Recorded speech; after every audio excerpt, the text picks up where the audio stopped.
দিনে রাতে যখনই আমরা অবসর পাবো আমরা কি পড়বো?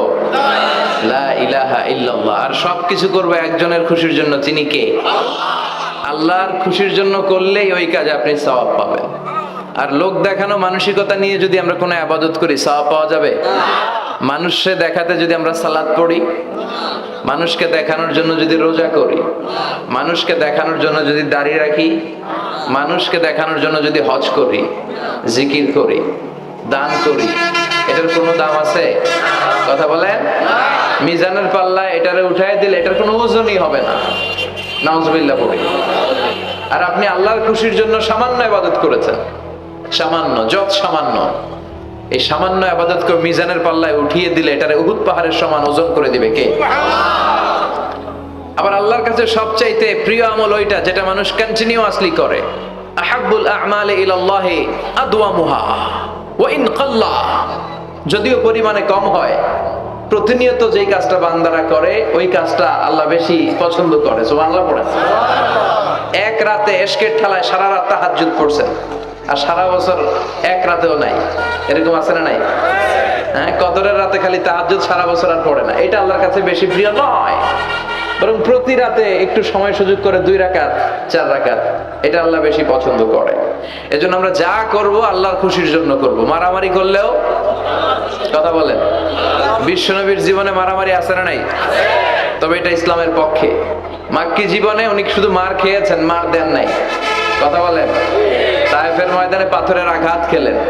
মক্কার জমিনে উটের পচা নাড়ি ভুড়ি বিশ্বনবীর কাঁধের উপর চাপিয়ে দেয়া হতো, মারধর করা হতো, পাগল বলা হতো, গণক বলা হতো, মজনুন, কাহেন, শায়ের, কবি বলা হতো। বিশ্বনবীর জীবনে গালমন্দ আছে না নাই? তার মানে এটাই প্রমাণ করে এত শ্রেষ্ঠ মানুষ হয়েও, আল আমিন হয়েও তিনি গালমন্দ থেকে বাঁচতে পারে নাই, সমালোচনা থেকে বাঁচতে পারে নাই। আপনি হকের কথা বললে আপনার বিরুদ্ধে সমালোচনা হবেই।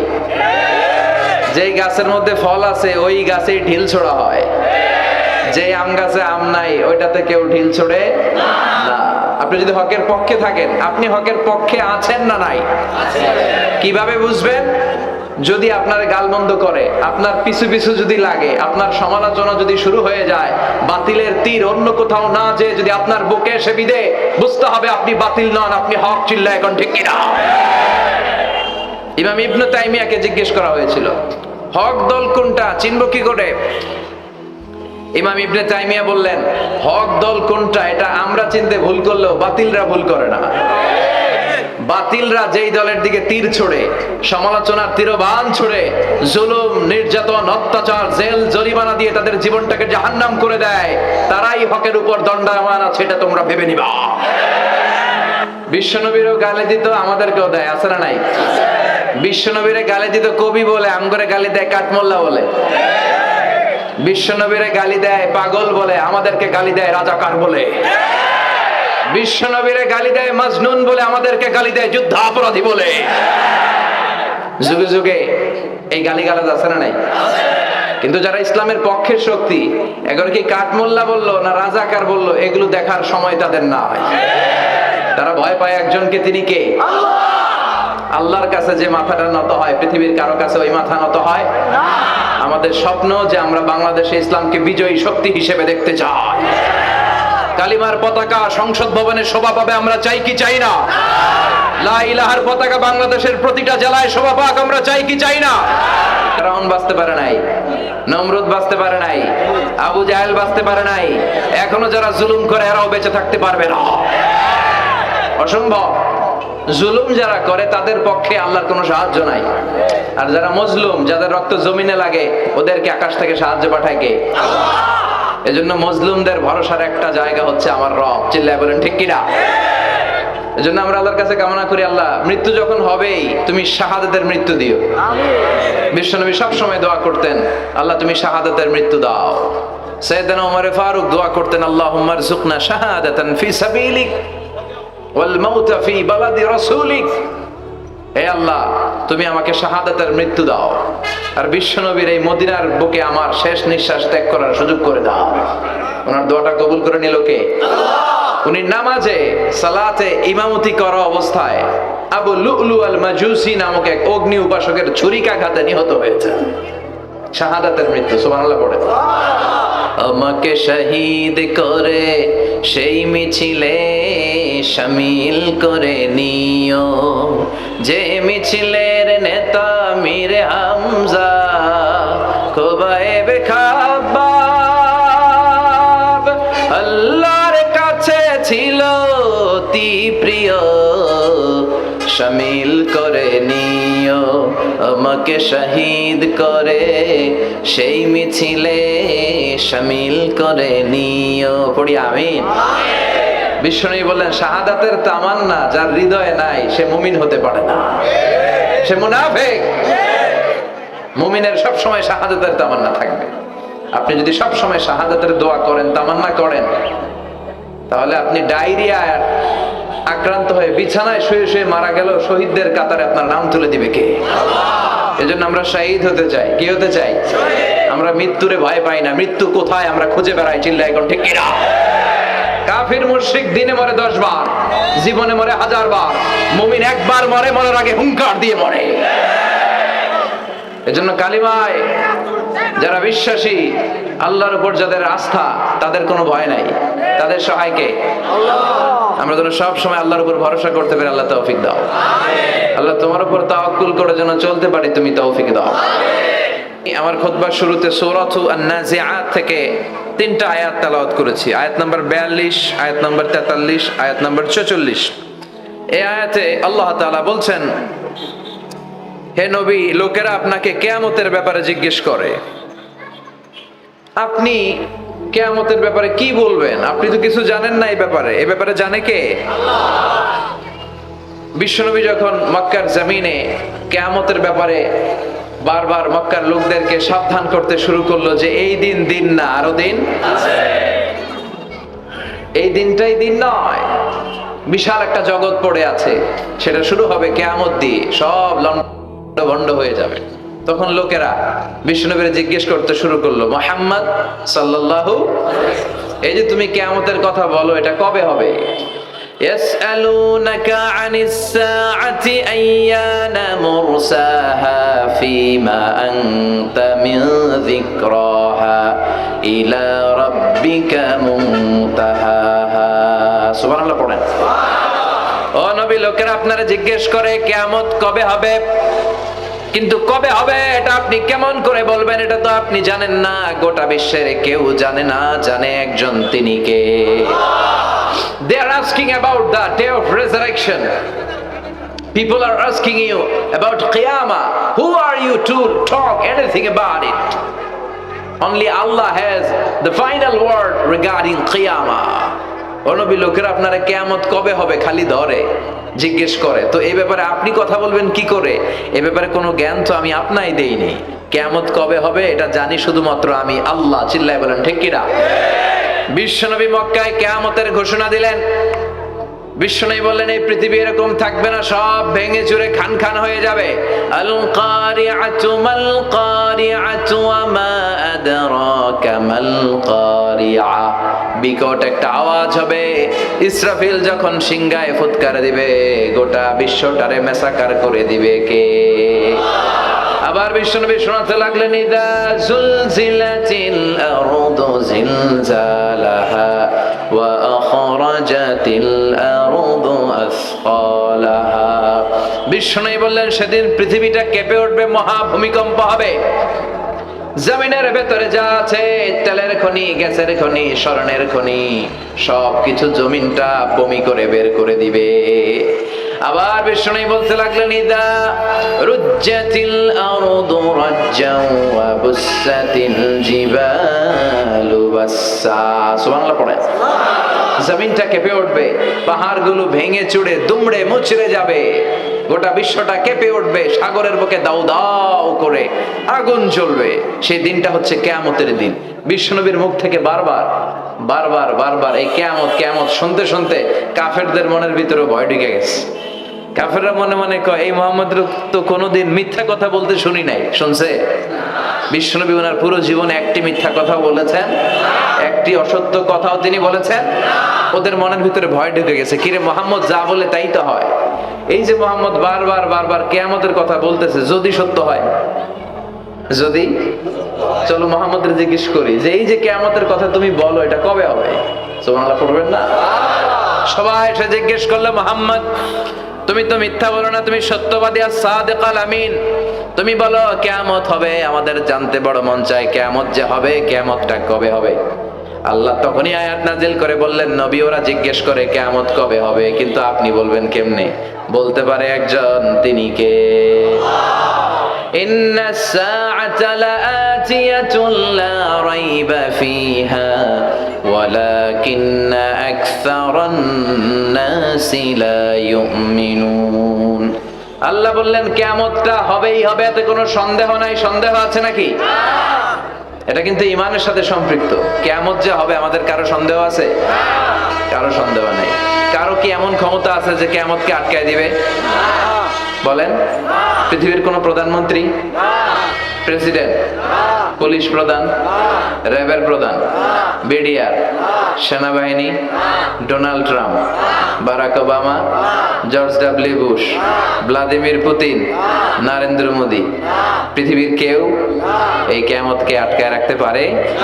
অসম্ভব। কিয়ামত হবেই, কেউ কিয়ামতকে ঠেকায় রাখতে পারবে না। এটা হবে, কিন্তু কবে হবে কেউ জানে না, একজন ছাড়া। তিনি কে? ইন্নাল্লাহা ইনদাহু ইলমুস সাআহ, আল্লাহর কাছে আছে এই কিয়ামতের জ্ঞান, কেউ এই জ্ঞান রাখে না। সাইয়েদনা জিবরাইল বিশ্বনবীকে একবার প্রশ্ন করলেন, ইয়া রাসূলুল্লাহ সাল্লাল্লাহু আলাইহি ওয়াসাল্লাম, মাতাস সাআহ, এই যে আপনি কিয়ামতের কথা বলেন, এই কিয়ামতটা কখন হবে?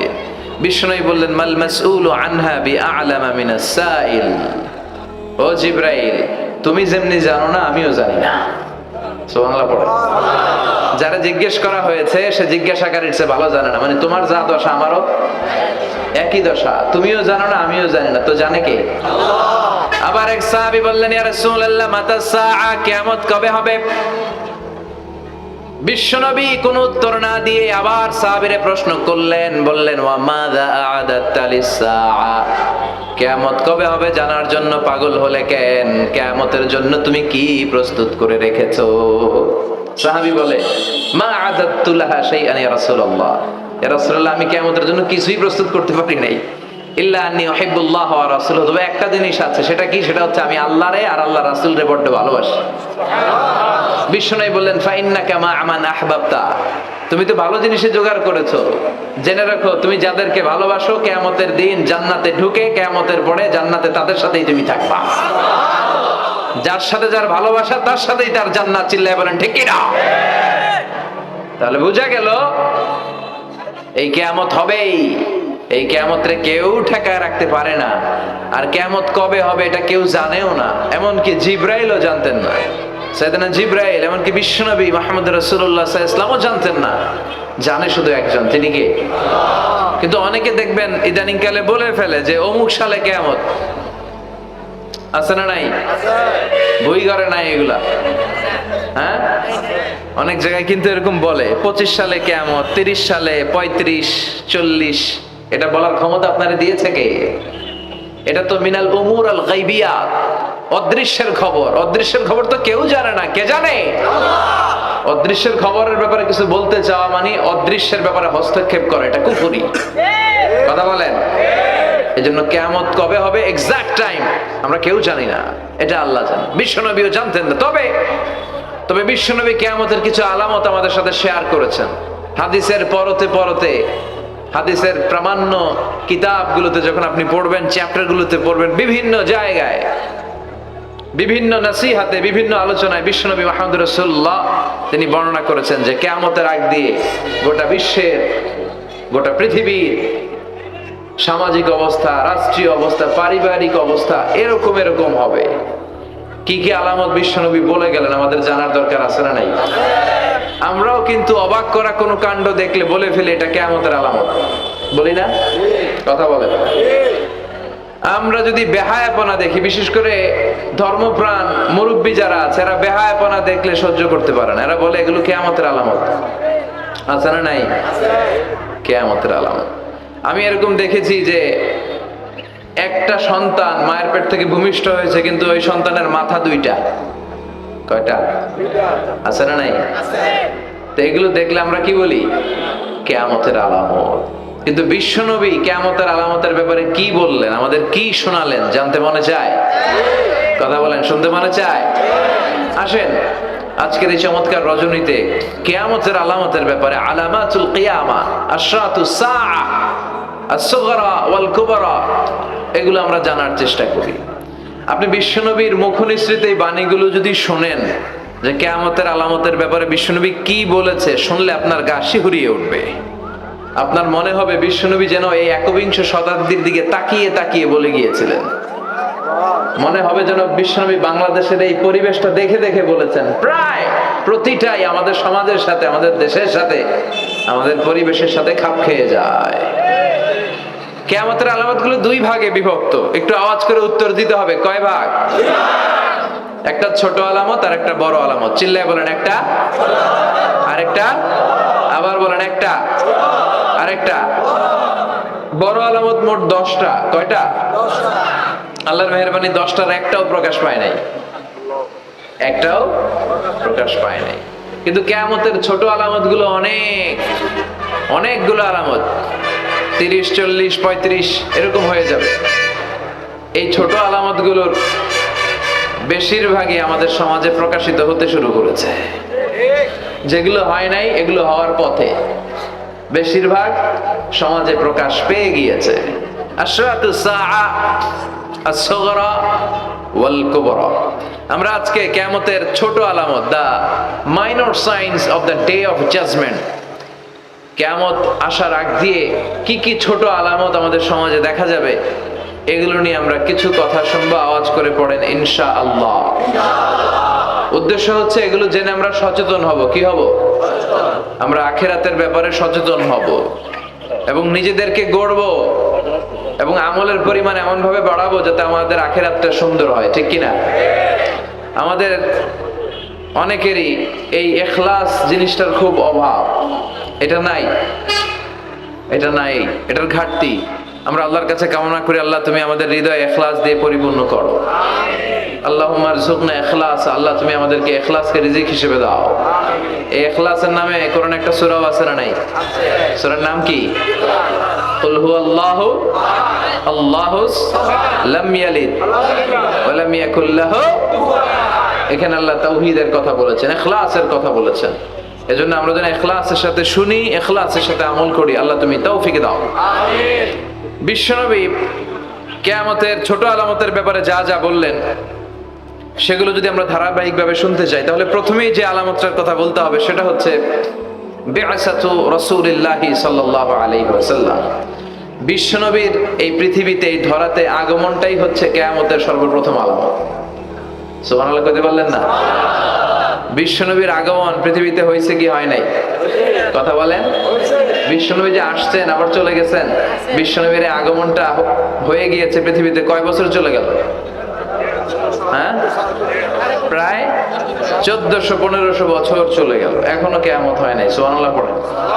বিশ্বনবী বলতেন বুইস্তু আনা ওয়াস সাআতু কাহাতাইন, আমি এবং কিয়ামত এইভাবে পিঠাপিঠি হয়ে নাজিল হয়েছে।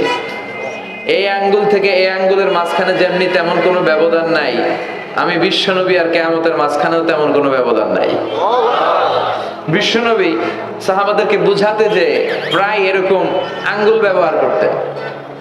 ব্যবহার করতেন, ইশারা দিতেন, আঁকা ঝোঁকা করতেন। এখন আধুনিক শিক্ষা পদ্ধতিতে এগুলো ব্যবহার হতে শুরু হয়েছে। এগুলো সব বিশ্বনবীর মেথোডোলজি। সুবহানাল্লাহ পড়বেন না? বিশ্বনবী আবার আরেক জায়গায় বলেছিলেন আনা ওয়া কাফিলুল ইয়াতীমি কাহাতাইন। আমার আঙ্গুলের দিকে দেখতেছেন? হ্যাঁ, আনা ওয়া কাফিলুল ইয়াতীমি কাহাতাইন, আমি আর ইয়াতীমের রক্ষণাবেক্ষণকারী জান্নাতে এরকম কাছাকাছি থাকবো। এই দুই আঙ্গুল যেমনি কাছাকাছি, আমি আর ইয়াতীমের রক্ষণাবেক্ষণকারী এরকম জান্নাতে থাকবো কাছাকাছি। আমরা এখন রক্ষণাবেক্ষণ করব কি? ইয়াতীমের সম্পদ লুণ্ঠনের ক্ষেত্রে আমরা 1 নাম্বার। চিল্লায় এখন ঠিক কিনা? ইয়াতীমের মাথায় হাত বুলিয়ে দিলে আল্লাহ খুশি হয়ে যায়। ইয়াতীমদেরকে ভালোবাসলে আল্লাহ তারে ভালোবাসে। ইয়াতীমের জন্য দান সদকা করলে তার মর্যাদা বাড়ায় দেয় কে? আল্লাহ। আমাদের এলাকাগুলোতে ইয়াতীমখানা নাই? আমাদের সমাজে ইয়াতীম আছে না নাই? তার বাবা নাই, তার মা নাই, ইয়াতীম। আপনি তার ঘরে খাবার পৌঁছে দেন, আপনার আব্বার কবরটারে জান্নাতে টুকরা বানায় দিবে কে? ইয়াতিম মিসকিনদেরকে সহায়তা করবেন, দান সদকা ওইখানে করবেন। ওইদিকে টাকা না দিয়ে মাজারে যে টাকা দেয় এরকম লোক আছে না নাই? মাজারে টাকা দেওয়া যাবে অপ্রয়োজনে? মাজারে কেন টাকা দিবেন? ওখানে একজন লোক শুয়ে আছে, পড়ে আছে, উনার টাকা লাগবে? টাকা লাগবে আমগো জীবিত যারা আছে আমাদের। কথা কর, গরিব দুস্থ সুবিধা বঞ্চিত মানুষ যারা আছে তাদের টাকা লাগবে। এজন্য মাজারে যে মানত করা যাবে? মানত করতে হবে একজনের নামে চিৎকার করে বলেন, চিনি কে? অনেকে দেখবেন মাজারে যে মোমবাতি দিয়ে আসে, আগরবাতি দিয়ে আসে, হ্যাঁ, কাপড় দিয়ে আসে, ছাগল দিয়ে আসে, মুরগি দিয়ে আসে, গরু দিয়ে আসে, আছে না নাই? আলহামদুলিল্লাহ নারায়ণগঞ্জে এগুলো নাই। হ্যাঁ হ্যাঁ আছে। আহা, আল্লাহ তুমি বুঝার তৌফিক দাও। দেখবেন মাজারে আবার মশারিও দিয়ে রাখে, আছে না নাই? যিনি শুয়ে আছে ওনার কি মশায় কামড়ায়? তো উনি যদি মশার কামড় থেকে নিজের বাঁচাইতে না পারে, উনি আমগরে বাঁচাবে কি?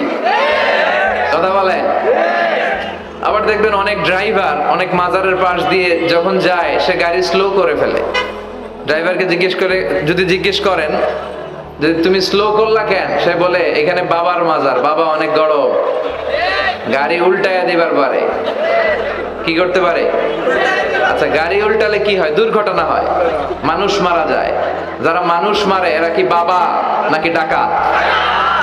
তো এ কেমন আল্লাহর ওলি, সে মানুষ মেরে ফেলে। আপনি একটু আকল খাটালে আপনি বুঝতে পারবেন যে এগুলোর সাথে ইসলামের কোনো সম্পর্ক নাই। ইসলাম শিখায় চাইতে হবে একজনের কাছে। ইদা সালতা ফাসআলিল্লাহ, ফরিয়াদ করবা তো কার কাছে করব? চাইতে হবে কার কাছে? ছেলে চান কে দিবে? মেয়ে চান কে দিবে? ছেলে মেয়ে দুইটা চান কে দিবে? ব্যবসায় সফল হতে চান কে দিবে? জান্নাতি হতে চান কে দিবে? আল্লাহ ছাড়া কেউ কিছু দিতে পারে? বিশ্বনবী মুহাম্মদ রাসূলুল্লাহ সাল্লাল্লাহু আলাইহি সাল্লাম কি আমাদের কিছু দিতে পারে? এই জন্য ওনার কবরে যেও চাওয়া যায় না, ওনারা সালাম দেওয়া যায়। ওখানে যে বিশ্বনবীকে সালাতু সালাম পাঠানো যায়, কিন্তু বিশ্বনবীরে বলা যায় না ইয়া রাসূলুল্লাহ আমার একটা মেয়ে দেন, আমার একটা ছেলে দেন, ইয়া রাসূলুল্লাহ আমার নির্বাচনে পাশ করাইয়া দেন। এখন নির্বাচন আসছে নতুন না, প্রায় দেখি অ্যানাউন্সমেন্ট চলতেছে কাউন্সিলর নির্বাচন। তো বিশ্বনবীর কবরের সামনে দাঁড়িয়েও চাওয়া যায় না। তো বিশ্বনবীর কবরের সামনে দাঁড়িয়ে কিছু চাইলে সৌদি পুলিশ হাতের মধ্যে লাঠি দিয়ে বাড়ি মারে, দাঁড়াতেই দেয় না। যে এখানে কি চাও তুমি? সামনে কেবলা, কেবলামুখী হও। এই বিশ্বনবী যার কাছে যাইতেন তার কাছে চাও, তিনি ছাড়া কিচ্ছু করার ক্ষমতা গোটা বিশ্বে কারো নাই। আল্লাহর ধনভাণ্ডার কত বিশাল! তিনি আমাদের সবাইকে যদি জান্নাতুল ফেরদাউস দিয়ে দেয়, ওনার জান্নাতের মধ্যে ঠেলাঠেলি হবে তো না? কথা কর। বিশ্বনবী 8টা জান্নাতের যে স্টেজ, এই 8টার সবগুলাই থাকবে না, উনি থাকবে জান্নাতুল ফেরদাউস। কোনটায় থাকবে? তাহলে আমরা থাকবো কই? ইনশাআল্লাহ করবেন না? নবী থাকবে একটাই, আমরা আরেকটাই। এটা সম্ভব? অন্য কোন জান্নাত দিয়ে আমাদের বুঝ দেওয়া যাবে? আমরা আল্লাহর কাছে বলবো, আল্লাহ আমগো নবী যেদিকে, আমরা থাকবো। বিশ্ব নবী থাকবে জান্নাতুল ফেরদাউস, আমরাও থাকবো ফেরদাউস। ইনশাআল্লাহ পড়েন। এত বিশাল জান্নাত, কোনো ধাক্কা ধাক্কি নাই। জান্নাতের এক একটা দরজা চিনেন তো না? বিশ্বনবী যখন জান্নাতের দরজার বর্ণনা দিচ্ছেন, বিশ্বনবী বলছেন ইন্নাল মিসরাআইন মিন মাসারি'আল জান্নাহ মা বাইনা মাক্কাহ ওয়া হাজার। ও সাহাবারা, জান্নাতের দরজাগুলো কত বড় শোনো শোনো। বিশ্বনবী বললেন সৌদি আরবের মক্কা শহর থেকে বাহরাইনের হাজার শহর যত লম্বা, জান্নাতের এক একটা দরজা তত লম্বা। তার মানে এক এক ধাক্কায় কয়েকশো কোটি লোক জান্নাতে ঢুকে যাবে। তো ওই জান্নাতে আমরা সবাই যদি ফেরদাউসে থাকি, আল্লাহর কোনো ঘাটতি আছে? ওই আল্লাহরে থইয়া মাজারে যায়, ওই আল্লাহরে না ডেকে বাবারে ডাকে, ওই আল্লাহর কাছে না যে মাজারে যে লাল সালু দিয়ে আসে। দেখবেন যে লোকটা মাজারে মশারি দেয়, ওর বাপের ডেঙ্গুরু, ওর মারে মশাই কামড়ায়, ওর বাবারে মশাই কামড়ায়। বাপ মার কাছে যায় না। বাপ মা যে কত বড় পীর সাহেব, গোটা বিশ্বের পীর সাহেবরা যদি একটা দোয়া করে আর বাবা মা যদি আরেক পাশে দোয়া করে, বাবা মার দোয়া আগে আগে কবুল হয়ে যাবে। এজন্য চাইতে হবে একজনের কাছে, তিনি কে? বিশ্বনবী যখন বুঝাতেন মাঝে মাঝে হাতের ইশারায় বুঝাতেন, সুবহানাল্লাহ পড়েন। বিশ্বনবী যখন বুঝাতেন মাঝে মাঝে প্রশ্ন করে বুঝাতেন, মাঝে মাঝে প্রশ্ন করে বুঝাতেন। He used to throw question to the audience. শ্রোতাদেরকে প্রশ্ন ছুড়ে দিতেন। প্রশ্ন ছুড়ে দিলে কি লাভ জানেন? শ্রোতারা ভাবতে শুরু করে উত্তরটা কি, কি এই প্রশ্নের উত্তর। যখন উত্তরটা করতে পারে না তখন বিশ্বনবী উত্তর বলে দিতেন। যখন উত্তর করতে যে ঠেকে যায় একটা ঠেকা ঠেকা ভাব, তখন যখন উত্তরটা জানা হয় ওই উত্তর আর ভোলা হয় না। কথা বলেন। বিশ্বনবী সাহাবাদেরকে প্রশ্ন করলেন, ইন্না মিনাশ শাজারাতি শাজারাতুন লা ইয়াসফুতু ওয়ারাকুহা। ও সাহাবারা, গাছের মধ্যে, বৃক্ষলতার মধ্যে এমন একটা বৃক্ষ আছে, এমন একটা গাছ আছে যেই গাছের কোনো পাতা ঝরে না। মাসালুহা কামাসালুল মুমিন, ওই গাছের দৃষ্টান্ত মুমিনের দৃষ্টান্তের মতো। বলো তো, হাদিসুনি মা হিয়া, দেখি তোমরা পারো কিনা ওই গাছটা কি। কেউ পারে না। কেউ বলে ওই গাছ, কেউ বলে মরুভূমির ওই ক্যাকটাস গাছ, কেউ বলে ওই গুলমলতা, কেউ বলে ওইটা, কেউ বলতে পারে না। বিষ্ণু বললেন কারোটা হয়নি। ইন্নাহা নাখলা, এটা হলো খেজুর গাছ। সাহাবারা ভাবছে খেজুর গাছ তো প্রত্যেক ঘরের পিছনে পিছনে, এটা ধরছে নাকি? ধরলে তো কঠিনটাই ধরবে। এজন্য সাহাবাদের প্রত্যেক বাড়ির পাশে খেজুর গাছ। ওইদিকে মন যায় না, মন গেছে দূরে, দেখি তো কোন গাছ, খুঁজে পায় না। সুবহানাল্লাহ পড়েন। এই যে বিশ্বনবীর শিখানোর পদ্ধতি, education system, how to teach the children, আপনি ছাত্রদেরকে কিভাবে পড়াবেন, এটা বিশ্বনবী হাতে কলমে আমাদেরকে শিখিয়ে গিয়েছে। ওই মজলিসে আব্দুল্লাহ ইবনে উমর রাদিয়াল্লাহু আনহু আর ওনার বাবা ওমরে ফারুক দুইজনই উপস্থিত ছিলেন। বাড়িতে যাওয়ার পরে ছোট্ট আব্দুল্লাহ ইবনে উমর সাইয়েদনা ওমরে ফারুককে বলেন, আব্বা, বিশ্বনবী যে আজকে প্রশ্নটা করছিল আমি কিন্তু উত্তর জানতাম। সুবহানাল্লাহ কইবেন না? ওমরে ফারুক বললেন, বলো কি, তুমি জানতা যেটা খেজুর গাছ? আব্দুল্লাহ ইবনে উমর বলে, না আমি আবি, হ্যাঁ আমি জানতাম। তো বললা না কেন? তুমি যদি আজকে উত্তর দিতে পারতা তাহলে আরবরা লাল কপালের উট পেলে অনেক খুশি হয়ে যায়। তিনি বললেন, লাল চাঁদওয়ালা উট পেলে মানুষ যেরকম খুশি হয়, আজকে তো আমি অত খুশি হইতাম, বিশ্বনবীর সামনে আমার বুকটা এত বড় হয়ে যেত যে আমার ছেলে উত্তর করতে পেরেছে। আব্দুল্লাহ ইবনে উমর বললেন, আপনি আমার আব্বা, আশেপাশে চাচারা কেউ পারে না, আমি কেমনে করি? সুবহানাল্লাহ কইবেন না? দেখেন বিশ্বনবীর শিখানোর কত চমৎকার পদ্ধতি।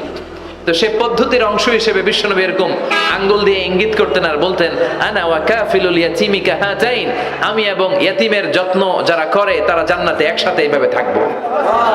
আবার কিয়ামতের বর্ণনা দিতে যে বিশ্বনবী বললেন, আনা ওয়া সাআতু কাহাতাইন, আমি আর কিয়ামত এরকম পিঠাপিঠি, আমার আর এই দুইটা আঙ্গুলের মাঝখানে যেমনি তেমন ব্যবধান নাই, আমি আর কিয়ামতের মাঝখানেও তেমন ব্যবধান নাই। চিল্লায় পড়েন আল্লাহু আকবার। তাহলে বিশ্বনবীর ঘোষণা অনুযায়ী কিয়ামতের প্রথম আলামত হচ্ছে বিশ্বনবীর স্বয়ং আগমন। এটা হয়েছে কি হয় নাই?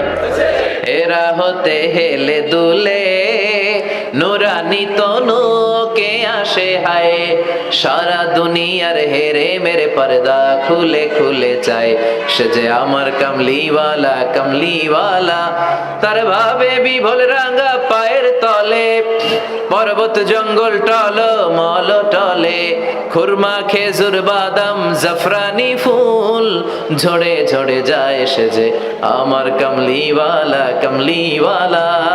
সুবহানাল্লাহ পড়ে। এই কামলিওয়ালা নবীর আগমনটাই কিয়ামতের প্রথম আলামত। তাহলে প্রথম আলামত আমরা পাইছি কি পাই নাই? পেয়ে গেলাম। এরপরে বিষ্ণু বলেছেন, যুহুর কাসরাতিল ফিতান বিআনওয়াইহা, কিয়ামতের আগ দিয়ে সমাজে ফিতনা ফাসাদ বেড়ে যাবে। পারিবারিক ফিতনা আমাদের আছে না নাই? সামাজিক ফিতনা, একটু আওয়াজ করে উত্তর দিবেন। রাষ্ট্রীয় ফিতনা, নারী ঘটিত ফিতনা, তাহলে ফিতনা ফিতনা, আপনি যেদিকে তাকাবেন ওইদিকেই ফিতনা। আপনি চাইলেও আপনার ঈমান বাঁচাতে পারছেন না। আমরা চাই আমার চোখটা হেফাজত করব, পারছি না। ইউটিউবে ঢুকলাম, জাকির নায়েকের লেকচার শুনবো, ইউটিউবে ঢুকলাম, শায়েখ সুদাইসের তেলাওয়াত শুনবো, ওদিকে তেলাওয়াতও বাজে আর নিচে সাজেস্টেড ল্যাংটা ভিডিও আছে না নাই? কই যাব আমরা? কিভাবে বাঁচাবো আমাদের চোখ? বায়ে অশ্লীলতা দেখে ডানে তাকায়, দেখি ওদিকে অশ্লীলতা, আবার বায়ে তাকায়, ওখানে অশ্লীলতা, সামনে তাকাই অশ্লীলতা, আবার পেছনে তাকাই অশ্লীলতা, নিচে তাকাই অশ্লীলতা, উপরে তাকাই ওদিকে অশ্লীলতা, আমরা যাব কই? আর নাদার সাহামুন মাসমুম মিন সিহাম ইবলিস, এই দৃষ্টি শয়তানের বিষ মাখানো তীরবানের মধ্য থেকে ভয়ঙ্কর তীর। এই তীর দিয়ে শয়তান যুবক যুবতীদেরকে কাবু করে ফেলে। একটা যুবক যুবতীর মধ্যে প্রথমে আই কন্ট্যাক্ট হয়। কি হয়? প্রথমে আই কন্ট্যাক্ট, চোখে চোখে একটা ভাব বিনিময় হয়, হ্যাঁ, এরপরে SMS এর আদান প্রদান হয়, কথা বলেন, এরপরে ডেটিং হয়, ডেটিং কি হয়, এরপর হয় গার্লফ্রেন্ড বয়ফ্রেন্ড, আছে না নাই? এগুলো বই ঘরে নাই, বই ঘরের ছেলেপেলেরা আল্লাহ আল্লাহ, হ্যাঁ, কি ভয়ঙ্কর অবস্থা। আমরা ছোটবেলায় এই সমস্ত গার্লফ্রেন্ড বয়ফ্রেন্ড কি বুঝতামই না। এখন ক্লাস 5 থেকে শুরু, ক্লাসে যারা যারা আছে ভাগাভাগি হয়ে যায়, কোনটা কার, আছে না নাই? কয় এইটা আমার, মানে আমার ফ্রেন্ড, এটা আমার এই কি ফ্রেন্ড, গার্লফ্রেন্ড, এটা আমার গার্লফ্রেন্ড, তো এটা তোর গার্লফ্রেন্ড, আছে না নাই? আবার এটার সংক্ষেপ করছে, কয় GF। কি কয়? তোমাদের এগুলা নাই তো? হ্যাঁ আছে, অর্ধেক কয় আছে, অর্ধেক কয় নাই, খুব চালাকেরা। প্রিয় ভাইয়েরা, এগুলো আমাদের সংস্কৃতি নয়। বিবাহ বহির্ভূত যে কোনো ধরনের নারী পুরুষের সম্পর্ককে হারাম করেছে কে? আসুন আমরা বিয়েটাকে সহজ করি, আর্লি ম্যারেজ ক্যাম্পেইন করি। আর কত বলবো, যতদিন বেঁচে থাকি বলবো, বিয়েটারে সহজ করে দেন। ছেলের বাবা যারা আছেন, মেয়ের বাবা যারা আছেন, বিয়েটা সহজ করে দেন। তা না হলে এই যে 14ই ফেব্রুয়ারি গুলো যায়, আছে না নাই? কি নাম, কি বিশ্ব বেহায়া, এগুলো আগে ছিল না, এগুলো সব কিয়ামতের আলামত। চিল্লা এখন ঠিক কিনা? এই দিবসগুলোতে আপনার উঠতি বয়সের তরুণী মেয়ে, আপনার ছেলে যে পাপগুলো করে বিয়ে না করার কারণে, এই পাপগুলোর একটা পার্সেন্টেজ গুনাহ আপনার আমলনামায় আছে না নাই? এজন্য খবরদার, বাবা মা যারা আছেন, ছেলে মেয়েদেরকে সময় মতো বিয়ে করিয়ে দেন। আমাদের দেশে বিয়ে অনেক সময় অনেক দেরি হয়ে যায়, বিশেষ করে ছেলেদের দেরি হয়ে যায়। বলে তুই নিজের পায়ে দাঁড়া, তো এতদিন ও কার পায়ে দাঁড়াইছে? ও তো নিজের পায়ে দাঁড়িয়েছে, একটু সহযোগিতা করেন না আপনি, বিয়েটা সহজ করে দেন। বিয়ের চেয়ে ভালো কাজ পৃথিবীতে নাই। হ্যাঁ, ইয়াং পোলাপানরা অনেক খুশি হয়ে গেছে। হ্যাঁ, বিয়ে করবে তোমরা, বিয়ে বহির্ভূত GF BF এর দরকার আমাদের নাই। চিল্লায় বলেন ঠিক কিনা? এগুলোর বিরুদ্ধে আমাদের জিহাদ। ইসলামের ইমেজকে, আমাদের মোরালিটি, আমাদের এথিক্যাল স্ট্যান্ডিং পয়েন্ট যেখানেই নষ্ট হবে, ওগুলোর বিরুদ্ধে আমাদেরকে সোচ্চার হতে হবে।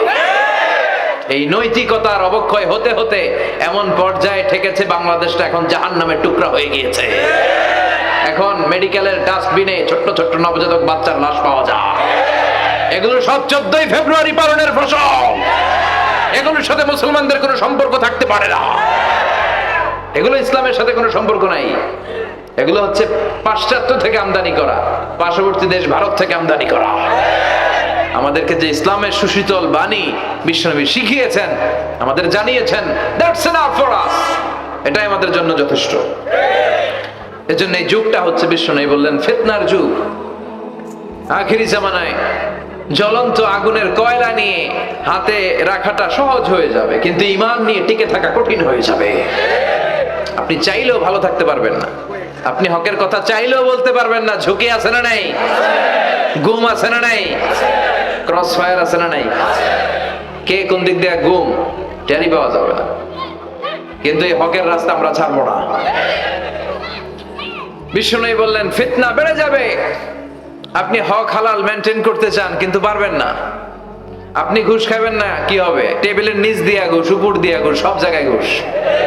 আপনার পাশে যে চাকরি করে সে খায় ঘুষ, ও খায় ঘুষ, নিচের কর্মচারী খায় ঘুষ, উপরের বসও খায় ঘুষ। কথা বলেন, আপনি চাইলেও পারছেন না। এজন্য বিশ্বনবী সবসময় দোয়া করতেন, আল্লাহ ফিতনা থেকে আমাদেরকে বাঁচাও। বিশ্বনবী পড়তেন, আল্লাহুম্মা ইন্না নাউযু বিকা মিনাল ফিতান মা যাহারা মিনহা মা বাতান। হে আল্লাহ, প্রকাশ্য অপ্রকাশ্য সব ফিতনা থেকে তুমি আমাদেরকে বাঁচাও। চিল্লায় পড়েন আমিন। আওয়াজ করে আমার সাথে পড়েন, আল্লাহুম্মা ইন্না নাউযু বিকা মিনাল ফিতান মা যাহারা মিনহা ওয়া মা বাতান। এর মানে হচ্ছে, হে আল্লাহ, প্রকাশ্য অপ্রকাশ্য, দেখা যায় না, এরকম সব ফিতনা থেকে তুমি আমাদেরকে বাঁচাও। তাহলে এই যে বিষ্ণুই বললেন কিয়ামতের আগে ফিতনা বেড়ে যাবে, এই আলামতটা সমাজে আছে না নাই? আমাদের আশেপাশে ফিতনা আছে না? আচ্ছা, এরপর বিষ্ণুই বলেন খুরুজ মুদ্দাঈন নবুওয়া, কিয়ামতের আগ দিয়ে ভণ্ড নবী দাবিদার বেড়ে যাবে। বুখারীর বর্ণনায় বিষ্ণুই বললেন ততক্ষণ পর্যন্ত কিয়ামত হবে না যতক্ষণ না 30 জন ভণ্ড নবী দাবিদার বেরোবে। ভণ্ড নবী দাবিদার, একটাও নবী না। কুল্লুহুম কাযযাবুন দাজ্জালুন, সবগুলো মিথ্যাবাদী, কাযযাব আর দাজ্জাল। বিশ্ব নবী হচ্ছেন সর্বশেষ নবী। আমার নবীর পরে আর কোন নবী আসবে? আমার রাসূলের পরে আর কোন রাসূল আসবে? এই কথাটা যারা মানবে না তার ঈমান থাকবে? মা কানা মুহাম্মাদুন আবা আহাদিম মির রিজালিকুম ওয়ালাকিন রাসূলুল্লাহি ওয়া খাতামান নাবিয়্যিন। মুহাম্মদ তোমাদের কোন ছেলেদের পিতা নয়, তিনি হলেন আল্লাহর রাসূল, তিনি হলেন শেষ রাসূল। খাতামান নাবিয়্যিন, সাইয়েদনা আদম থেকে শুরু করে নবী আসার যে ধারাবাহিকতা, এটা বিশ্ব নবীর মাধ্যমে এই চেইনটাকে কাট আপ করে দিয়েছে কে? আমার নবীর পরে কোনো নবী নাই। বিশ্ব নবী বলতেন লা নাবিয়্যা বা'দি ওয়ালা রাসূলা, আমার পরে নবীও নাই, রাসূলও নাই, তবে লাউ কানা বা'দি নাবিয়্যুন লাকানা উমর, আমার পরে যদি কেউ নবী হতো আমার সাহাবী ওমর নবী হয়ে যেত। প্রভু তুমি বলেছ রাসূল দেবে না, বলনি দেবে না ওমর, বলনি দেবে না হামজা তারিক, খালিদ বিজয়ী সমর। প্রভু তুমি বলেছ রাসূল দেবে না, বলনি দেবে না ওমর, বলনি দেবে না হামজা তারিক, খালিদ বিজয়ী সমর। প্রভু তুমি বলেছ রাসূল দেবে না। সুবহানাল্লাহ পড়েন। ওমর ফারুক নবী হয়ে যেত, এমন কোয়ালিটি ছিল। আসাদুহুম ফি আমরিল্লাহি উমর, আল্লাহর আইন বাস্তবায়নের ক্ষেত্রে গোটা বিশ্বের মধ্যে সবচেয়ে শক্ত ছিলেন সাইয়েদনা ওমর। আর এই উম্মতের মধ্যে সবচেয়ে নরম দিলের ছিলেন সাইয়েদনা আবু বকর। আরহামু উম্মতি বি উম্মতি আবু বকর। তিনি যখন নামাজে দাঁড়াতেন, সালাতে দাঁড়াতেন, উনি যখন তেলাওয়াত শুরু করতেন, ওনার কান্নার আওয়াজে তেলাওয়াতের আওয়াজ বোঝা যেত। আর আমাদের নামাজে কান্না আসে? হ্যাঁ, নামাজে দাঁড়াইলেই সারাদিন যেটা মনে পড়ে না ওটা নামাজে দাঁড়াইলেই মনে পড়ে। আছে না নাই? নামাজেও দাঁড়ায়, আবার বিপিএল এ কি হইলো ওই টেনশন আছে না নাই? নামাজও পড়ে, আবার মাশরাফি কি আউট, এখন তো আবার উনি কি এমপি না, মাননীয় এমপি মাশরাফি। এমপি বললে কেমন জানে লাগে, শুধু মাশরাফি বলতে ভালো লাগে, কথা কন। তো উনি কি আউট নাকি ছক্কা, এই টেনশন গুলো আছে না নাই? এই তো আমাদের নামাজ। এই নামাজগুলো মিজানের পাল্লায় উঠালে কোনো ওজন হবে? কথা বলেন। বিশ্বনবী যখন সালাত পড়তেন, বিশ্বনবীর পা গুলো ফুলে, হাত্তা তাতাওয়াররামু কাদামা, টিউমার যেমনি ফুলে থাকে, বিশ্বনবীর পা গুলো ফুলে যেত। তাহাজ্জুদ পড়তে পড়তে দাঁড়িয়ে থাকতে থাকতে হাত দুইটা প্যারালাইজড হয়ে যেত, আর নাড়াতে পারে না। এরপরে তিনি হাত ছেড়ে দিতেন প্রশান্তির জন্য, এরপরে হাত ছেড়ে দিয়ে কেরাত পড়তেন, আবার যখন ভাল লাগতো আবার ধরতেন। সুবহানাল্লাহ পড়তেন। আলী কারামাল্লাহু ওয়াজহার পায়ের ভেতরে এক যুদ্ধে তীর ঢুকে গেল। এই তীর টেনে বের করা যায় না, তীর টান দিলে উনি চিৎকার মারে, জখম হয়েছে অনেক ভিতরে। বিশ্বনবী বললেন আরিহনা বিসসালাহ ইয়া বিলাল, আকিমিস সালাহ, বেলাল আযান দাও, নামাজ শুরু করি। নামাজ শুরুর আগে আরেক সাহাবীরে বললেন, আলী যখন জামাতের কাতারে দাঁড়াবে, তুমি নামাজে না দাঁড়িয়ে আলীর পায়ের সামনে যে ওই পায়ের তীরটা টান দিয়ে বের করবা। সুবহানাল্লাহ পড়েন। একামত হলো, বিশ্বনবী সালাত শুরু করলেন। বিশ্বনবীর কথা অনুযায়ী ওই সাহাবী যে আলী কাররামাল্লাহু ওয়াজহার পা থেকে টান দিয়ে তীরটা বের করে নিয়ে আসলেন, ফিনকি দিয়ে রক্ত বের হলো, জায়গাটা রক্তে সয়লাভ, কিন্তু সাইয়েদনা আলী কাররামাল্লাহু ওয়াজহা টেরই পায় নাই। সালাত শেষ, উনি দেখেন পায়ের মধ্যে তীর নাই, রক্তের সয়লাভ, যেখানে দাঁড়ালেন ওখানে খালি রক্ত। বিশ্বনবীরে বললেন, ও নবী আমার পায়ের তীর কই? বিশ্বনবী বললেন, আলী রে, আমি জানি তুমি যখন যায় নামাজের জন্য দাঁড়িয়ে যাও, দিন দুনিয়ার হুঁশ তোমার থাকে না, তোমার হৃদয়টা এখানে থাকে না, দেহটা এখানে থাকে, হৃদয়টা চলে যায় আল্লাহর আরশের উপরে। ওনাদেরও নামাজ, আমাদেরও নামাজ। সাহাবারা যখন মরুভূমিতে নামাজ পড়তেন, মরুভূমির পাখিগুলো এসে সাহাবাদের মাথার উপরে বসে যেত। পাখিগুলো মনে করতো এগুলো মরুভূমির খেজুর গাছটা হবে। কি হবে? কারণ নড়ে চড়ে না তো, আমাদের মতো এরকম দাড়ি চুলকা না, এরকম জামা ঠিক করে না, দাঁড়াইছে তো দাঁড়াইছে। সুবহানাল্লাহ পড়েন। তো ইবাদতে এরকম আন্তরিকতা, একাগ্রতার দরকার আছে না নাই? বিশ্বনবীর পরে কোন নবী হবে না, কিন্তু বিশ্বনবী বললেন কিয়ামতের আগে এরকম অনেক ভণ্ড নবী দাবিদার বের হবে। বিশ্বনবীর সময়কালে এক ভণ্ড নবী দাবিদার বের হয়েছিল, ওর নাম হচ্ছে মুসাইলামাতুল কাযযাব। এসে বলে, মুহাম্মদ আর নবুওয়া নিসফুন লাকা ওয়া নিসফুন লি, তুমি একা নবী নও, নবুয়ত অর্ধেক তোমার অর্ধেক আমার, আমারটা আমারে বুঝায় দাও। বিষ্ণু বললেন, তোরে বুঝাই দেবো, আনতা লাস্তা মুসাইলামা ফাকাত আনতা মুসাইলামাতুল কাযযাব, আজ থেকে তুই শুধু মুসাইলামা না, তুই ভণ্ড মুসাইলামা, তুই মিথ্যাবাদী মুসাইলামা। বিশ্বনবীর পরে এরকম আলজেরিয়াতে অনেক ভণ্ড নবী দাবিদার বের হয়েছে। এই যে ভারতবর্ষের ইন্ডিয়া পাকিস্তান, এখানে পাঞ্জাব একটা এলাকা আছে, নাম শুনছেন? মির্জা গোলাম আহমদ কাদিয়ানি। এই বেয়াদবটাও নবুয়ত দাবি করেছে। নাউজুবিল্লাহ পড়তে পারলেন না? সে প্রথমে দাবি করছে আমি শেষ নবী, এরপরে সে দাবি করছে আমি ইমাম মাহাদি, এরপর সে দাবি করছে আমি ঈসা আল মাসিহ। এই ভণ্ডটার অনুসারী বাংলার জমিনে আছে না নাই? এদেরকে রাষ্ট্রীয়ভাবে কাফের হিসেবে আখ্যা দেওয়ার দরকার আছে না নাই? এত আন্দোলন হয়, এত কথা হয়, কিন্তু সরকারের টনক নড়ে না। এদেরকে রাষ্ট্রীয়ভাবে কাফের হিসেবে ঘোষণা দিতে হবে, সার্কুলার জারি করে চিল্লায় বলেন ঠিক কিনা? এরা মুসলমান নয়। কারণ আপনি শুধু লা ইলাহা মানলেই মুসলমান হতে পারবেন না, মুমিন হতে পারবেন না। বিশ্বনবীর উপর সাক্ষী দেওয়ার দরকার আছে না নাই? বিশ্বনবী শেষ নবী, ওনার পরে কোনো নবীও আসবে না, কোনো রাসূলও আসবে না, চিল্লায় বলেন ঠিক কিনা? এই বেয়াদবটা পায়খানা করতে যায় টাঙ্কি ভাঙ্গা গুয়ের টাঙ্কিতে বইরা মরছে। শত শত বছরের ময়লা পায়খানাটার মধ্যে জমা, গু খাইতে খাইতে পেটটা হয়েছে এত বড়, আর পারে না। আল্লাহকে খা, জনমের খাওয়া। নবীরা যেখানে মারা যায়, নবীরা নিজে পবিত্র, যেখানে মরে ওই জায়গাটাও, কিন্তু বেয়াদবটা কই মরছে? হ্যাঁ, বাথরুমের টাঙ্কির ভিতরে। তো মেথর নিয়ে আসা হয়েছে, মেথর ভাইরা এসে রশি দিয়ে ওটার উঠায়।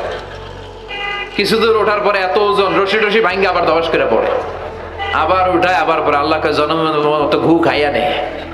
বিষ্ণুর সাথে বেয়াদবি করেছিস, তোর ইজ্জতের 12টা আমি বাজায় দিলাম, চিল্লা এখন ঠিক কিনা? যারাই বিষ্ণুবীর সম্মান নিয়ে ঝিনিমিনি খেলেছে, তাদের রেহাই দুনিয়াতেও নাই, আখেরাতেও নাই। এই মুসাইলামা দুনিয়াতেই অপমানিত হয়েছিল। সে বিশ্বনবীকে নকল করত, কপি করত, বেয়াদবি করত, স্পর্ধা দেখাতো। বিশ্বনবী কোন গাছের মধ্যে হাত লাগালে ওই গাছের ফলন বেড়ে যেত। সে বলতো আমি নবী। তার এলাকার লোকেরা বলে, তাহলে বিশ্বনবী মুহাম্মদের মতো তুমি আমাদের এলাকার গাছে হাত লাগাও। সে কোনো গাছে হাত লাগাইলে ওই গাছের সব ফল মরে যেত। বিশ্বনবী কোন লোনা পানির কুয়ার ভেতরে অজু করে কুলির পানি ফেললে ওই লোনা পানির কুয়া মিঠা পানির কুয়াতে পরিণত হতো। আর এই বদমাসটা যদি মিঠা পানির কোন কুয়ার মধ্যে কুলি ফেলাইতো, ওইটা লোনা পানির কুয়া হয়ে যেত। বিশ্বনবী মদিনাতে আসার পরে মদিনার নিউ বর্ন বেবিদেরকে বিশ্বনবীর কাছে নিয়ে আসা হতো। বিশ্বনবী তাদেরকে তাহনিক করাতেন। তাহনিক মানে খেজুর হালকা একটু খেয়ে বিশ্বনবী লালা লাগিয়ে, বিশ্বনবী লালা মোবারকটাই বাচ্চার ঠোঁটের মধ্যে বিশ্বনবী লাগিয়ে দিতেন। এখন বিশ্বনবী নাই, আলেমদের কাছে যাবেন, খতিব এলাকার বড় খতিব হুজুরের কাছে যাবেন, হাফেজ সাহেব হুজুরের কাছে যাবেন। হুজুর মধু খেয়ে বাচ্চার মুখে লাগাই দিবে। উনি যে সবসময় কোরআন পড়েন, ওনার সিনাতে যে কোরআন, ওইটার বরকত আছে না নাই? বিশ্বনবী তাহনিক করতেন, খেজুর খেয়ে ওই লালা মিশ্রিত খেজুর বাচ্চার মুখে লাগিয়ে দিতেন, আর বাচ্চার মাথায় হাত বুলিয়ে দিতেন। বিশ্বনবীর হাত মদিনার যে সমস্ত নবজাতক বাচ্চাদের মাথায় লেগেছে, বাচ্চাদের মাথার চুল বড় করে দিয়েছে কে? সেও বিশ্বনবীর মতো অ্যাক্টিং করতো। তার কাছে নবজাতক বাচ্চা নিলে সেও তাহনিক করতো। তাহনিক করার সাথে সাথে বাচ্চা বমি শুরু করে দিত। আর মাথায় হাত লাগায় দিলে মাথার চুল বাড়াতো, বড় কথা, আজীবনে বাচ্চাগুলো টাক মাথা থাকতো। কি করতো? টাক মাথা। তার মানে বেয়াদবির পরিণাম, অপমান দুনিয়া থেকেই শুরু হয়ে যায়। তো বিশ্বনবী বললেন এই ভণ্ডদের আবির্ভাব শুরু হবে। আমাদের এই সমাজে ভণ্ড আছে না নাই? দোদেল বান্দা কালমা চোর, না পায় শ্মশান না পায় ঘোর, দিন থাকিতে আয়রে পথে ছাইড়া দে ভণ্ডামি, ভণ্ডামি ভণ্ডামি ভণ্ডামি, ছাইড়া দে ভণ্ডামি। নামাজ কালাম পড়ে না, ইবলিশ শয়তানের নানা। আছে না এরকম? ইসলামের লেবাস লাগায়, দাড়ি রাখে, চুল বড় রাখে, জট পাকায় রাখে, রোজা নাই, নামাজ নাই, পরিচ্ছন্নতা নাই, আতর নাই, গোসল নাই। আছে না নাই? এরকম ভণ্ড পীর আছে না নাই? হক্কানি পীর যারা, তাদের বিরুদ্ধে আমার কোনো কথা নাই, কারণ এদেশে অনেক লক্ষ লক্ষ হিন্দুরা এই হক্কানি পীরদের হাতে হাত রেখে কালিমা পড়ে মুসলমান হয়েছে। তাদেরকে আমরা সাপোর্ট করি। আমাদের বিরুদ্ধাচারণ আর হুঙ্কার হচ্ছে ভণ্ডদের বিরুদ্ধে। এই দেশে এত ভণ্ড পীর, এই দেশে যত ভণ্ড পীর আছে অনেক দেশের জনসংখ্যাও এত নাই। কথা বলেন? অনেক ভণ্ড পীর আছে সারা বছর নাকি গোসল করে না, বছরে করে একবার, ওই গোসলের পানি মুরিদরা খাইয়া সব সাবার। আছে না নাই? এগুলোর সাথে আমাদের কোনো সম্পর্ক। বিশ্বনবী বললেন এরকম ভণ্ডদের আবির্ভাব সমাজে হবে কিয়ামতের আগে। এই আলামতটা সমাজে আছে না নাই? দেখেন বিশ্বনবী যাই বললেন অক্ষরে অক্ষরে মিলে যায়। এরপরে বিশ্বনবী ফরমান কাসরাতুল হারাজ, কিয়ামতের আগে হারাজ বেড়ে যাবে। সাহাবারা বললেন ওমাল হারাজ ইয়া রাসূলুল্লাহ, হে নবী হারাজ কি? বিশ্বনবী বললেন হাদা হুয়াল হারাজ, হাদা হুয়াল হারাজ। কি বুঝলেন? মারামারি, কোপাকুপি, যুদ্ধ। আছে না নাই? আমরা কি যুদ্ধ চাই? যুদ্ধ নয় আরে যুদ্ধ নয়, নয় আর কোন তাজালা, সেই পৃথিবী আমাদের সকল মানুষের হোক নিরাপদ আবাস, সেই পৃথিবী আমাদের সকল মানুষের হোক নিরাপদ আবাস। We don't want to see any war in the whole world. We don't want to see any war in the whole world. ঠিক কি না? আমরা কোনো যুদ্ধ দেখতে চাই না, মারামারি দেখতে চাই না, অন্যায় হত্যাকাণ্ড বিচার বহির্ভূত কোন হত্যাকাণ্ড আমরা এই দেশে দেখতে চাই না। বিশ্বনবী বললেন কিয়ামতের আগে এগুলো বেড়ে যাবে। বিশ্বনবী বললেন যে হত্যা করবে সে জানবে না কেন আমি হত্যা করলাম। এরকম হত্যা দেশে আছে না নাই? উপরের নির্দেশ, উপরের টেলিফোন, শুট করো, পোশাকি বাহিনী পিস্তল আছে, শুট করে দিল, কিন্তু কেন সে মারলো ওই সৈনিক জানে না। এরকম আছে না নাই? আবার যে নিহত হইলো সেও জেনে মরতে পারলো না যে আমি কেন বললাম। কথা কন। আহা, এই বাংলার বিভিন্ন নদীতে, মাঠে ঘাটে হাত বাঁধা, পা বাঁধা, চোখ বাঁধা, বস্তাবন্দি করা লাশ পাওয়া যায় কি যায় না? এই দুনিয়ায় তারা বিচার পায় নাই, কিন্তু এগুলোর বিচার আছে না নাই? এগুলোর বিচার যদি না থাকতো, the worldly life will be a joke. এই পৃথিবীটা একটা জোকিং হইতো, জোকিং। জোক করার জন্য আল্লাহ পৃথিবী বানায় না। যেগুলোর বিচার এই জমিনে আমরা পাই নাই, সেগুলোর বিচার আখিরাতে হবে। সেদিন হবে আসল বিচার, সেদিন হবে ফাইনাল খেলা। সেদিন হবে কি খেলা? বিশ্বাস হয়? অপেক্ষা আছে না নাই? সবগুলোর বিচার হবে ইনশাআল্লাহ। পড়েন আপনার জমি মেরে খাইছে, দুনিয়ায় বিচার পান নাই, আহকামুল হাকিমিনের বিচার আছে না নাই? আপনাকে অন্যায় ভাবে আঘাত করেছে, দুনিয়ার বুকে বিচার পান নাই, আখিরাতে বিচার আছে না নাই? বিশ্বনবী বললেন এই মারামারিটা বেড়ে যাবে কিয়ামতের আগে। এখন দেখেন খালি মারামারি, কোপাকুপি। 2 টাকার টেম্পু ভাড়া লইয়া একজন একজনের মেরে ফেলাইছে। কয় টাকা? নাউজুবিল্লাহ পড়বেন না? আল্লাহ এই ফিতনা থেকে তুমি আমাদের বাঁচাও। এরপর বিশ্বনবী বললেন দিয়াউল আমানা, কিয়ামতের আগ দিয়ে আমানতের খেয়ানত হবে। এটা আমাদের সমাজে আছে না নাই? বিশ্বনবী বললেন কিয়ামতের আগ দিয়ে আমানতের খেয়ানত হতে থাকবে। ইদা দুইয়াতিল আমানাতু ফান্তাযিরিস সাআ। সাহাবারা প্রশ্ন ছুড়ে দিলেন ইয়া রাসূলুল্লাহ মাতা সাআ, কখন কিয়ামত হবে? বিশ্বনবী বললেন ইদা দুইয়াতিল আমানা, যখন আমানতের খেয়ানত হবে তখন কিয়ামত হবে। সাহাবীরা আবার প্রশ্ন ছুড়লেন, কাইফা ইদাআতুহা ইয়া রাসূলুল্লাহ, হে নবী আমানতের খেয়ানত কেমন করে হবে? বিশ্বনবী বললেন, ইদা উসিদাল আমরু ইলা গায়রি আহলিহি ফান্তাযিরিস সাআ, যে লোকটা যেই চেয়ারে বসার যোগ্য নয় তাকে যখন ওই চেয়ারে বসিয়ে দেওয়া হবে তখনই কিয়ামত হয়ে যাবে। এরকম আমানতের খেয়ানত তো ভুই করে নাই। ধরেন একজনরে আপনারা প্রধান বক্তা হিসেবে দাওয়াত দিলেন, জানে না কোরআন, জানে না হাদিস, জানে না বক্তৃতা, এটা কিয়ামতের আলামত না? এটা আমানতের খেয়ানত না? এই দেশে শিশু বক্তা আছে না নাই? কথা কন। আহা, এদিকে আর কি মানুষ হয়েছে? শিশু বক্তা হইলে 3 গুণ হবে, বিল্ডিং টিল্ডিং ভাঙ্গা, প্যান্ডেল ম্যান্ডেল খুললা, অবস্থা সারা। এত মানুষ ও যে কি বলে ও নিজেও জানে না, কি যে জানে না ওইটাই জানে না। সবকিছুর একটা বয়স আছে। তোমাকে পড়াশোনা করতে হবে, তোমাকে ডিগ্রি অর্জন করতে হবে, তোমাকে জানতে হবে, তোমাকে বিশ্লেষণ করার, অ্যানালাইসিস করার ক্ষমতা রাখতে হবে। ছোট বাচ্চা যদি মুরব্বির মতো কথা বলে আমরা এটার বেয়াদব বলি। আপনারা বই করে কি বলে? বেয়াদব। পাশে খতিব সাহেব হুজুর, এখানে হাফেজ সাহেব হুজুর, এখানে ইমাম সাহেব হুজুর, এখানে কামিল মাদ্রাসার প্রিন্সিপাল, এখানে জগৎ বিখ্যাত মুহাদ্দিস, আর সে বেয়াদবের মতো পায়ের উপর পা তুলে আঙ্গুল নাড়িয়ে নাড়িয়ে কথা বলে। এটা কিয়ামতের আলামত। এগুলো বন্ধ করেন, এগুলোর সাথে ইসলামের সম্পর্ক না। যারা কোরআনের কথা জানে, যারা আলেম, তাদেরকে দাওয়াত করেন, জ্ঞান গর্ভ আলোচনা করবে, আপনার জীবনকে উজালা করে দিবে কে? আল্লাহ। কিন্তু লোক জড়ো করার জন্য এগুলো করে। আহা, তাফসীর মাহফিলের ভিতরে এই শো অফ, খালি লোক দেখানো মানসিকতা। কে আসলে বেশি লোক হবে এরা দাওয়াত করো। মাহফিল হইলে এরা লাগবে, ওরে লাগবে, এরা লাগবে। আমগো অবস্থা হালুয়া টাইট। 15,000 দাওয়াত ইনভাইটেশনের মধ্য থেকে 90টা প্রোগ্রাম রেখেছে এই বছর। 15,000। এটা কিয়ামতের আলামত না? সুবহানাল্লাহ কয়। আর এটা কিয়ামতের আলামত কেন? আমারে লাগবে কেন? আপনার এলাকায় মুহাদ্দিস নাই? আপনার এলাকায় মুফাসসির নাই? মিজানুর রহমান আজহারীকে লাগবে কেন? মিজানুর রহমান আজহারী যেখানে সুযোগ হবে 2-4 জায়গায় প্রোগ্রাম করবে। এখন তো ইউটিউবে সব দেখা যায় যে এত চ্যানেল, অনেক মাহফিলে এত শ্রোতাও নাই।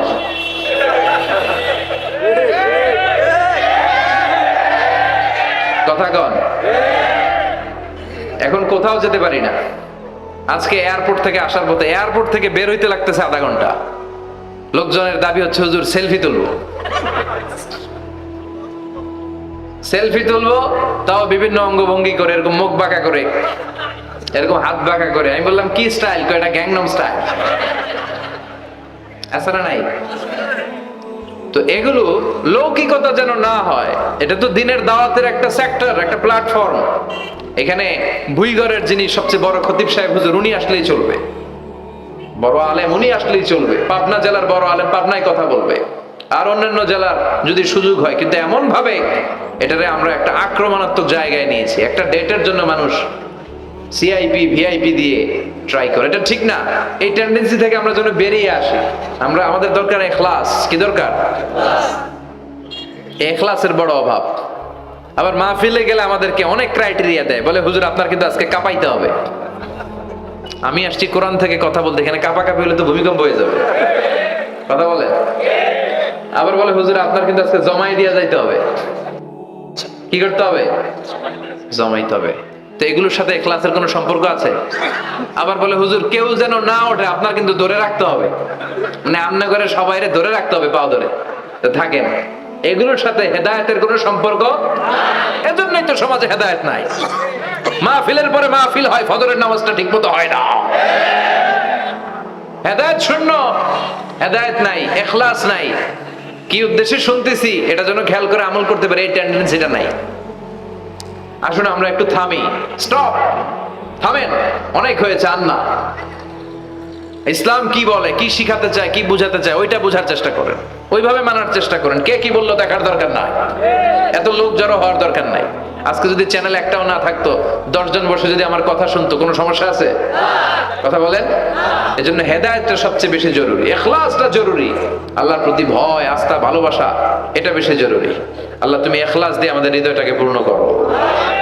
তাহলে এই যে লোক যে চেয়ারে বসার যোগ্য না, ওই লোক যদি ওই চেয়ারে বসে, কিয়ামতের আলামত আছে না নাই?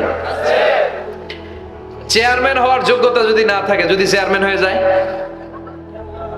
হ্যাঁ, সাইয়্যিদুল কওমি খাদিমুহুম, নেতা হবে তারা যারা মানুষকে খেদমত করবেন। খেদমত করার জন্য 1.5 কোটি টাকা খরচ করে চেয়ারম্যান ইলেকশন করে, 5 কোটি টাকা। এগুলো কেন? এই ট্রেডিশন দেশে আসলো কেন? উনি টাকা খরচ করবে কেন? ওনার চা খাওয়ানো আর সিগারেট খাওয়ানো লাগবে কেন? উনি তো আমাদের খাদেম হওয়ার জন্য আসছে। উনি জনপ্রতিনিধি হয়ে দাঁড়াবে, যাকে আপনারা পছন্দ করবেন ভোট দিবেন না। হাজার হাজার কোটি টাকা, শোডাউন সব আছে না নাই? কিয়ামতের আলামত। মসজিদের সভাপতির সাথে মসজিদের কোনো সম্পর্ক নাই, আছে না নাই? সব সভাপতিকে আমি এক পাল্লায় মেপে দিচ্ছি না, বেশিরভাগের এই অবস্থা। ভালো 2-1 আছে, আমি জেনারেলাইজ করছি না। সভাপতি তো হবেন তিনি যার সাথে মসজিদের দরদ বেশি, মায়া বেশি, মসজিদে যায় বেশি, ঠিক কিনা? এখন বছরে ওনারা একবার খুঁজে পাওয়া যায় না উনি সভাপতি, উনি সেক্রেটারি, উনি ক্যাশিয়ার, আছে না নাই? তার মানে উনি এখানে বসার যোগ্য ছিল না, ওনারে বসানো হয়েছে। যেই লোক যেই চেয়ারে বসার যোগ্য না, তারা যখন ওই চেয়ারে বসিয়ে দেওয়া হবে, বিষ্ণু বললেন তখনই কিয়ামত হয়ে যাবে।